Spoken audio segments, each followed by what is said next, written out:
guys, today on Roar 360 we have two very special guests. The first is Taiga Guterres, Magis president, and the second is Bigoni, Sursum Corda president. So I hear that you two are the brand new Service Org Council chairs. So can you tell me a little bit about what the Service Org Council is and what these positions entail?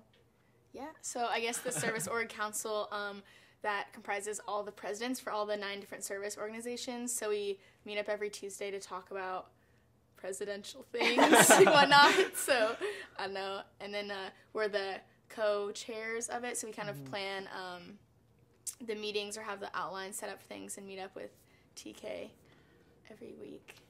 Very cool. So I hear that you guys are just finishing up with Service Org Recruitment.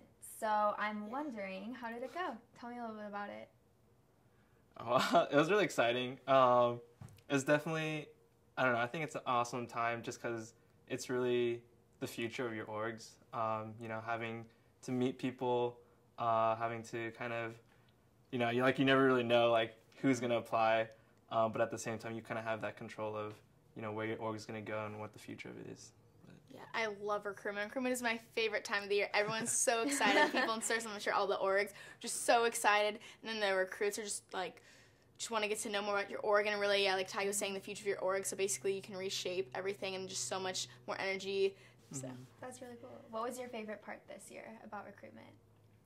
I always like talking to the people that are interested. It's just, I don't know, it's just great to, I don't know, meet new people that are so passionate, and then you can just, you know, see them in your org and, like, make your org more passionate as a whole and just do more in the community, and that's probably my favorite part. Yeah, it's also, I think it's so exciting just to see your own org get really excited for the members, and just, like, you know, seeing them interact, seeing them kind of re-spark that passion for, you know, the org that you're in. I think it's awesome. Cool. That sounds great. So can you give any advice to people who are looking to apply next year? I would always say to like, be as genuine as possible, be yourself, and be vulnerable, because I think the best thing you can do for yourself is just, like, take your heart on, just, like, show it to the people, show them your core, and I think, because that's what we want to know, and, like, that's how we're, you know, ultimately going to decide, because we want to know who you are, and then... Yeah, definitely. Like, we have guys in our org that has never done service, even applying into Magis.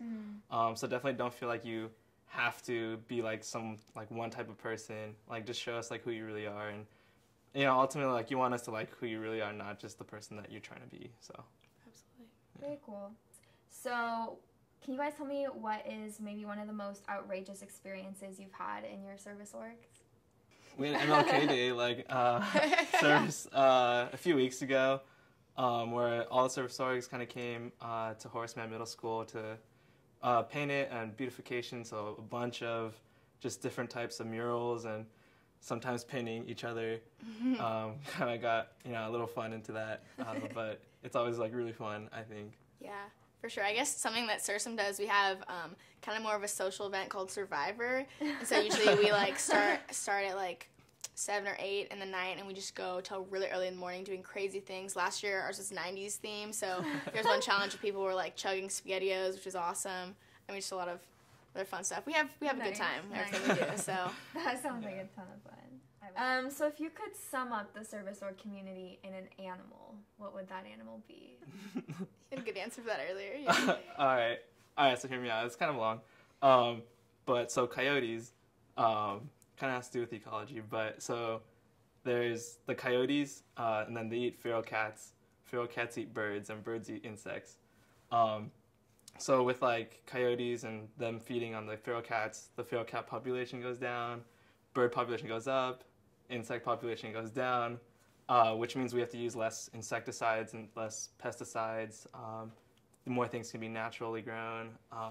And so it's kind of, you know, that there's the work that we do isn't always seen, but, like, down the line, there's some changes, there's some differences that we make in different people's worlds, but often it's, like, not recognized, or often we don't see it ourselves, but I don't know.